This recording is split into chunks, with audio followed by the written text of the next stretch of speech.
Welcome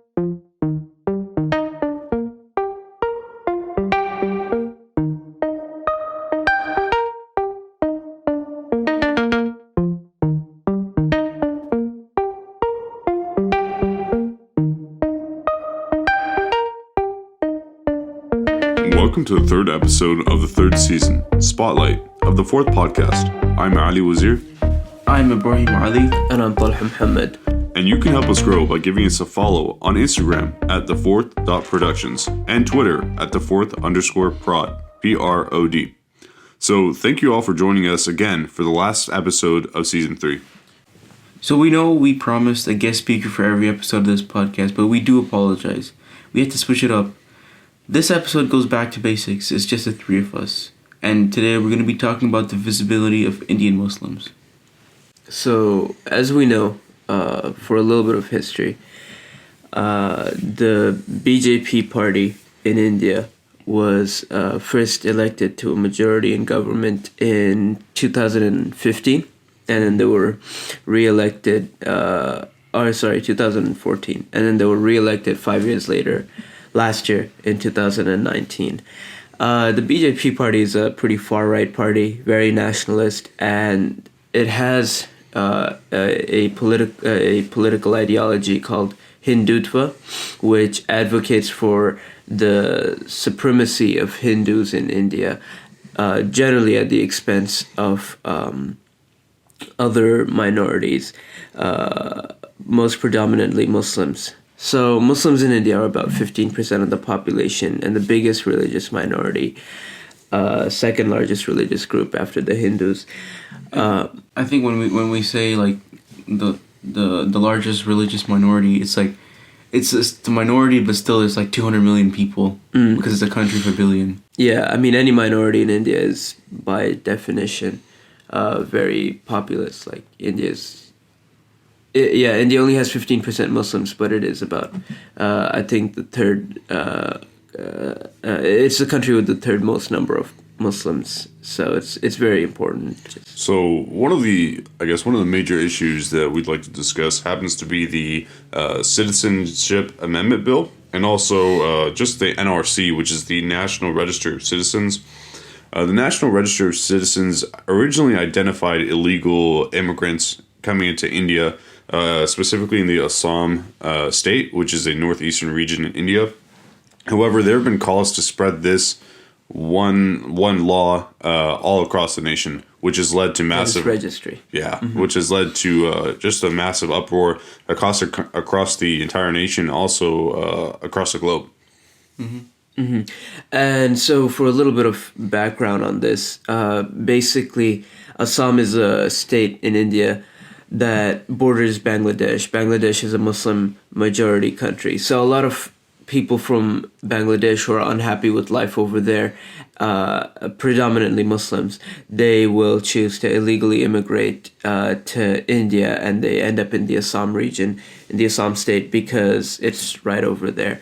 So the NRC was established to kind of make a registry of these people so that they would be identifiable, and then they could either put them away, detain them, or deport them as needed. So because of the nature of illegal immigration into Assam, this heavily kind of what's the word I'm looking for? Discriminates against Muslims who have come into India from somewhere else. Yeah, I mean, I don't know. Does this bill remind you guys of the precursors to something that's greater? In back in the day when Hitler was on his crusade against the Jews, or something like that. I feel like this is kind of reminiscent of those era of policies in that era. Mm-hmm.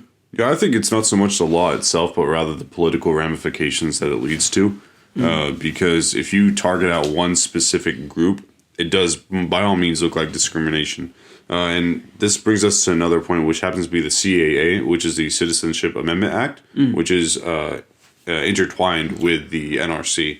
And what is the CAA? The CAA, in and of itself, is an act that allows for Buddhist, Christian minorities, I believe Jains as well, from 3 Muslim majority countries, Bangladesh, Pakistan, and Afghanistan, yeah, to remain in the country if they have been living there since December 31st of 2014. So if they've been living within India for 5 years, they can actually apply for citizenship.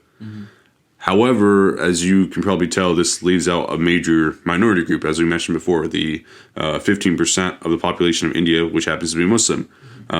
Why do they leave out Muslims? One of the biggest points that the Indian government makes is because these countries that immigrants are coming from are Muslim majority. So the government's conclusion is that, well, if these are Muslim majority countries, Muslims themselves are not facing persecution. Therefore, these immigrants should be deported back to those countries. Right. So this is like a lot of political jargon right now, but we can simplify this to like a greater overall picture, which is that essentially 2 things are happening at once, which is there being calls for this registry to expand across all of India. So it wants to identify who all is there illegally, who all doesn't have papers, right?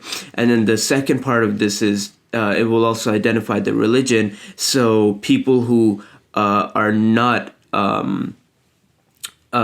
Muslims will not be offered citizenship, right?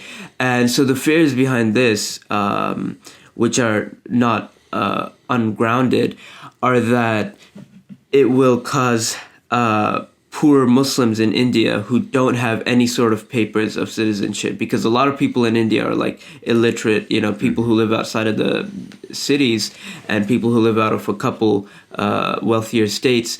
They are, they live in the village, they just farm, they lead very simple lives. And for sure they don't have any papers that they can produce proving that they're a citizen of India, even if their families have been living there since the days of the Neanderthals, right? So the fears of this is that this NRC will spread across all of India, and anybody who can't prove their citizenship will be able to be detained or deported. And then the second part kicks in, which is that of all these poor people, Hindus, Jains, Christians, Buddhists, they won't be affected because they will be offered citizenship at this point, despite being quote unquote an illegal immigrant. But the Muslims will be taken away. And actually, as we speak, concentration camps are being built in some parts of India in order to hold these Muslims, which is scary stuff. Yeah, I mean, and the entire theme of this season is visibility, and how we can bring a spotlight on certain people in our society that are not being that their issues are not being made visible in the media and whatnot. And we see that in places like in Hong Kong, right? They had all these protests, and it had a massive media coverage, and then. In India, they also have massive protests against the government. But the thing is that there's no visibility for their issues. There's I always see these videos of the police breaking people's personal property for no reason. What's actually happening is that when people are protesting, right? If they find your picture, because people start taking videos and stuff. But if they find a video of you taking part in protests against the government for these amendment acts and whatnot, they can sell your property. The government will come and take your property. They claim that you cause X amount of property damage to the city, and they'll come and they'll claim your property so that you can repay the debt to the society, I guess. You know what? What's interesting, Ibrahim, is that you brought up the topic of the Nazi political party within Germany. Like I mentioned before, this the NRC and also the CIA seems as though it's just a building block for perhaps further legislation that leads to oppression of minority groups, specifically Muslims within India. one of the things I wanted to point out is that Indian Muslims that have been living in the country and are going through the proper legal route, they're able to obtain citizenship. However, it's just the Muslims, as we see, unfortunately, in today's society, individuals from Myanmar, Burma, or Syria, or anywhere, any Muslim country that's facing persecution, they'll literally travel. They'll pick up and walk thousands and millions of miles just to find a safe place to live. And if they settle in India, I don't know about millions. But okay. Sorry, yeah, thousands. I apologize. Just to find a safe place to live, and it leads to desperation. They don't necessarily even care what country they're in. They just want a safe place to be. And I feel as though there's a moral component there that's completely missing from this legislation. How can you deprive individuals of a right to live at least a relatively safe life? Yeah, especially when one of the countries on the list is Afghanistan, right? That country has been war-torn for, before my own parents were born, I think, even now. And a lot of them had relatives in India to begin with. Like, the subcontinent is a little bit of a small place, right? Like, people will have family in different cities. And so if they've come in, they're living in India. It's unfair to kick them out for sure, and even more so when it's specifically a religious thing, right? So these are all worries pertaining to the NRC. And then to talk more about the protests that are going on about those, there was actually a call by a member of parliament in India for people for Hindus to just shoot at people protesting.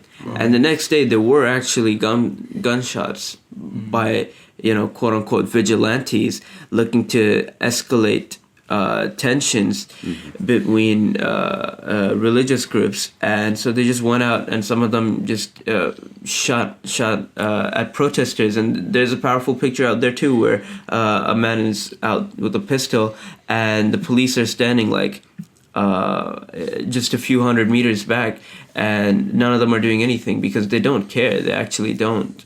Actually, like, an interesting personal story of mine. I actually went to a protest in Houston, right outside of the Indian Embassy last weekend. I think it was the weekend of I can't remember the date. It doesn't matter, but it was a weekend Kobe died, bro. Oh man, rest in peace. Yeah, for real.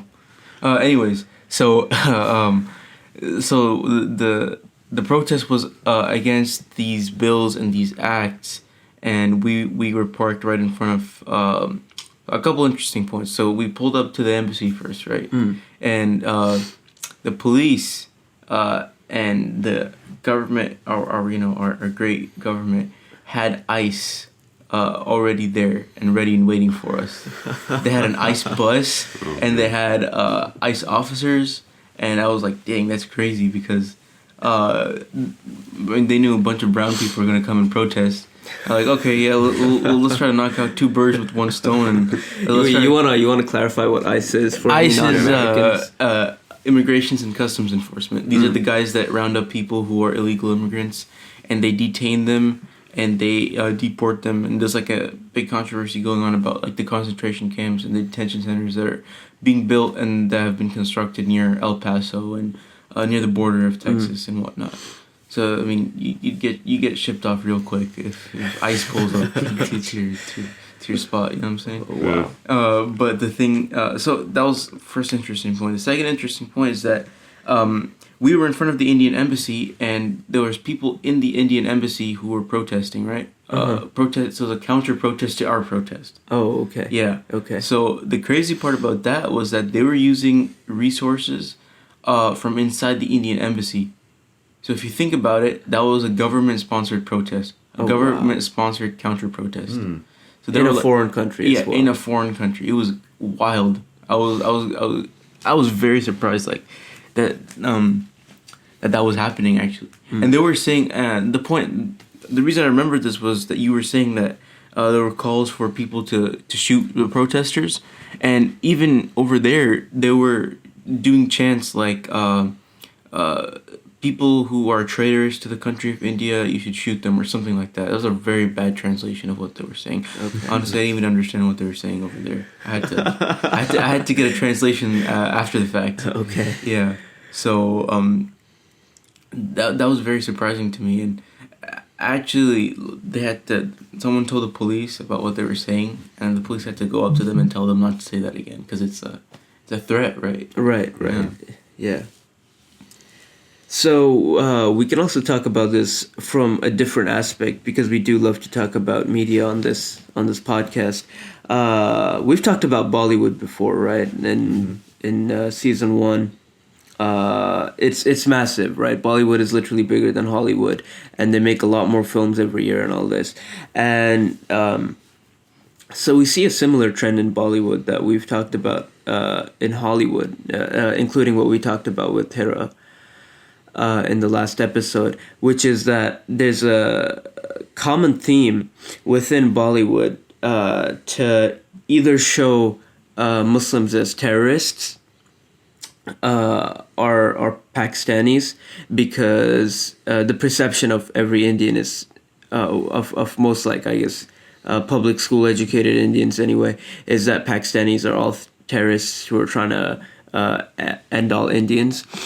And so it's to either portray them in that way, or if there is a good Muslim, a quote unquote good Muslim in a Bollywood movie, he or she is going to be for sure very patriotic and very assimilated and into Indian culture, which brings up points that Hera brought up about Hollywood as well, right? Like, why does an Indian Muslim need to conform to greater Indian society, right? Why can't they be different? Why can't we have more dynamic representation of Muslims in Indian media, showing different sides of them, especially when there are so many of them? Mm-hmm. So what can you guys take away from this?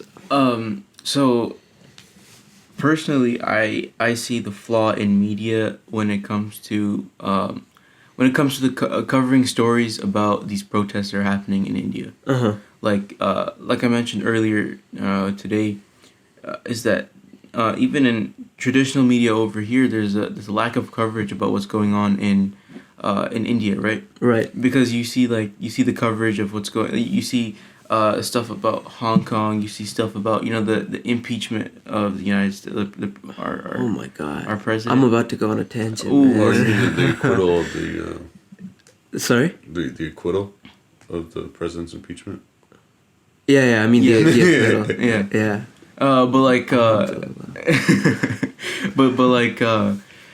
We see all these stories that at the end of the day are kind of inconsequential when it comes to real world consequences, right? Like, people are actually getting hurt. People are actually at risk of losing their lives, their livelihood, their generational property. Like, they've been living on that land for years, and now they're at risk of being thrown out. And if they protest, the government takes that land away from them anyways. Mm-hmm. So there's a severe lack of coverage in news media and whatnot when it comes to these issues. I think one of the bigger issues, or one of the biggest takeaways you can learn from this, is that when it comes to the media, that we as minority groups should also try and find a way to also portray ourselves, right? Mm. We should also find a way to get out our message and what's occurring to people around the globe. We see, even minority groups here in America, such as let's be honest, people that are very environmental friendly, right? You always see them, social media. Vegans. Yeah, vegans, people that are about these, their own, storylines that they have, their own messages that they want to get out. Sure. They work incredibly hard to get that out, mm-hmm. right? To the point where, even though some people may mock them, you still hear about it, right? You're still hearing about it. At least you know about it, right? Uh-huh. When it comes to issues like the Indian Muslims and the persecution they're facing, or what's happening in China with the persecution that Muslims are facing there, or even what's happening in our own country, as Ibrahim, you mentioned, El Paso. Those concentration camps, the news cycle ran for a week, mm-hmm. and then it's gone. Yeah. And it's still been occurring for almost, I believe, a year and a half now. Maybe it's two. so frustrating that even the reason that Donald Trump is being impeached in the first place and then being acquitted, of course, like you mentioned, is not even because of the concentration camps, right? It's because of Joe Biden's son doing weird stuff in Ukraine. Like, it's so frustrating. We have literal concentration camps, like just a few hundred miles from where we're sitting right now, and oh my God. Anyway, that's a big that's me going off the rails over there. Back to India, yeah. You're right. I think it is very important for Muslims to also have their own methods of media output, right?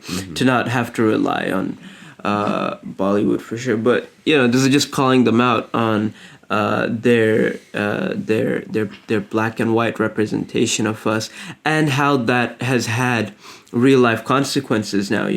Decades of this kind of rhetoric from Bollywood, where the Muslims are either going to be super assimilated or terrorists. These are the only two options for them. Has led to a lot of Hindus just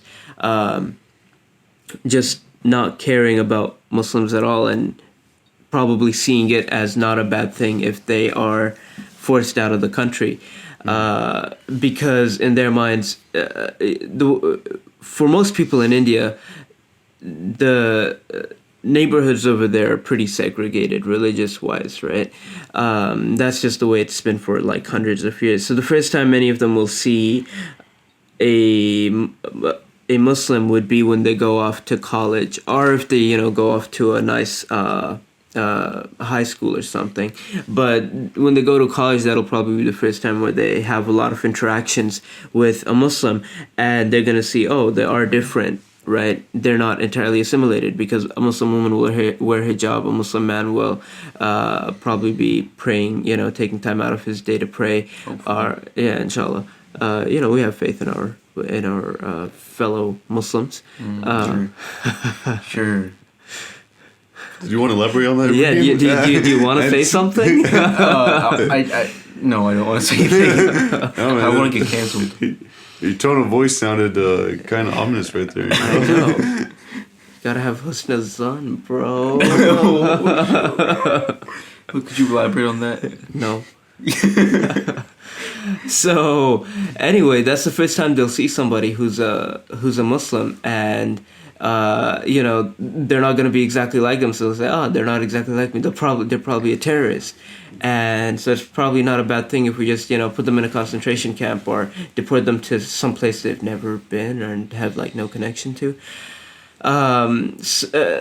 Obviously, media does play a big part in people's lives and in the effects it has in the real world. Like, this is not just us complaining about lack of representation for the means of representation.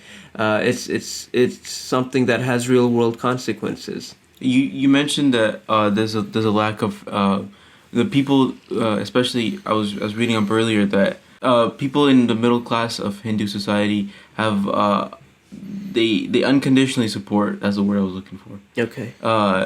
They unconditionally support Modi and his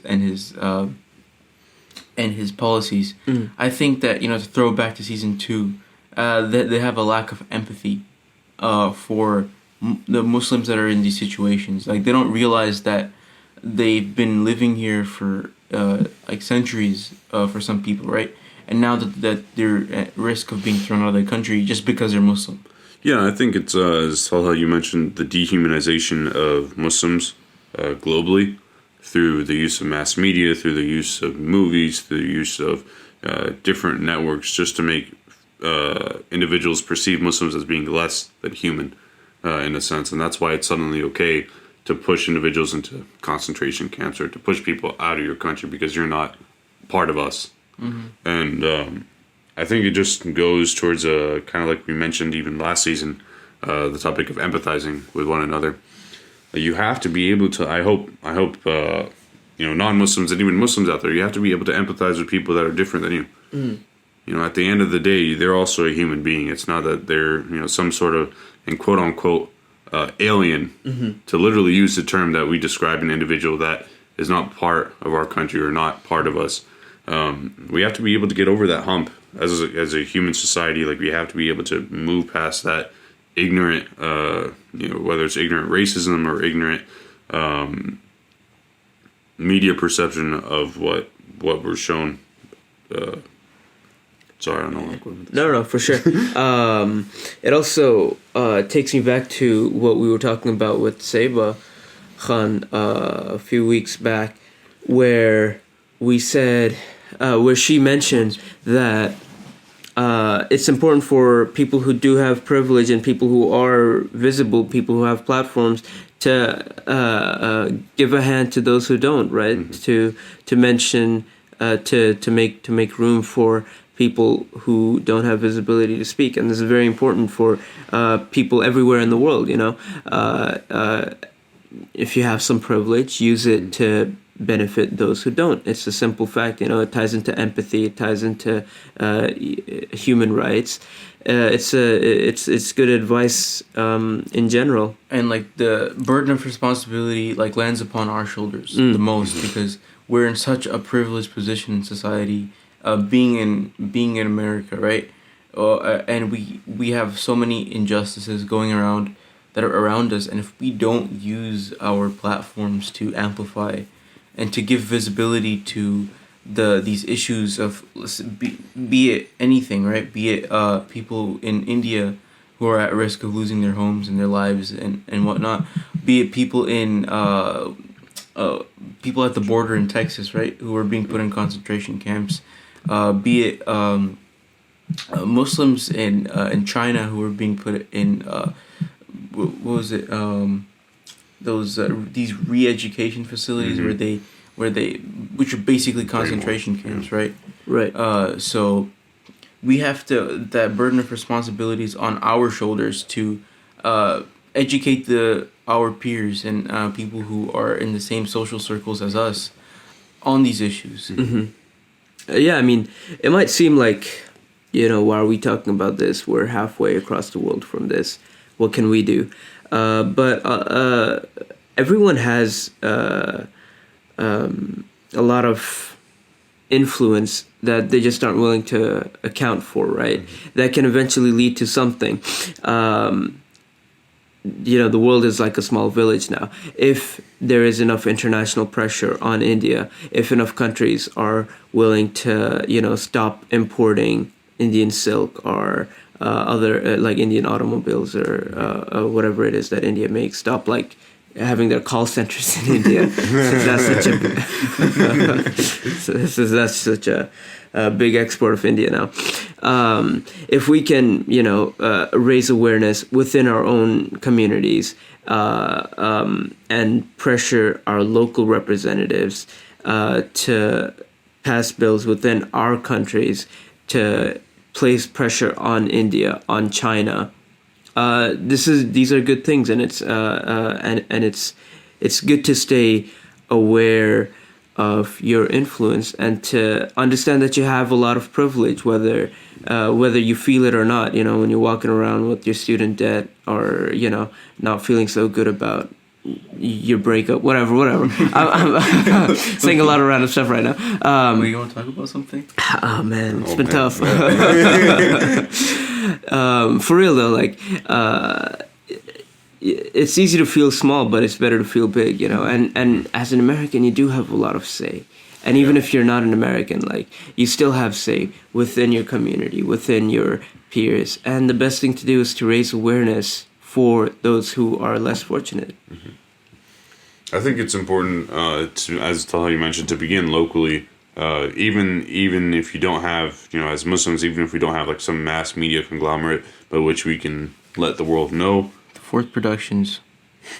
Really? No. Oh wait, never mind. Yeah. My bad. No, you're good. So even if we don't have some mass media conglomerate to spread a specific narrative or what we want people to know us to be as Muslims, we can still start within your local community, within fixing your local politics, contacting your local mayor, have individuals within your Muslim community run for offices as well. Get to know your political leaders, get to know what's going on in your community and also your country. and from the very local level to the state level to the federal level as well. And in that way, you can also influence how people perceive the issues that are going on around the world. And you start small, but you persist. You continue to do it repeatedly, and eventually people will listen. You make it a big enough sound, people will start to listen to you. They'll start to turn heads. Actually, a big shout out to one of our OG listeners, Jad. He actually contacted his local representative about the issues in Kashmir. Just taking actions like that is very important. And if all of us did something like that, if all of us, and reaching out to your local representative really doesn't take that long. It doesn't take that much effort. It's not a very involved process. And just something as simple as sending a letter to them, or even if it is just to get a cut and paste response from them, it gives them it makes them know that there's people out here, or the people that are voting for them care about these issues, and if they don't take care of these issues, that they won't get voted back into office, right? So I think it's just having these small, using our limited voice that we have together to bring visibility and to put a spotlight on the issues of people that are being persecuted and people whose rights are being taken away. Well, that's a good wrap up. We apologize again for this episode being delayed, and so there will be no delay next week when we start season 4. So for our listeners out there, we want to thank you for tuning in for episode 3, the final episode of the 3rd season. Stay tuned to our social media for information on season 4. You can help us grow by giving us a follow on Instagram at the4th.productions and Twitter at the4th_prod, PROD. Thank you all for joining us again for the last episode of season 3. As of now, we hope you have a great rest of your day.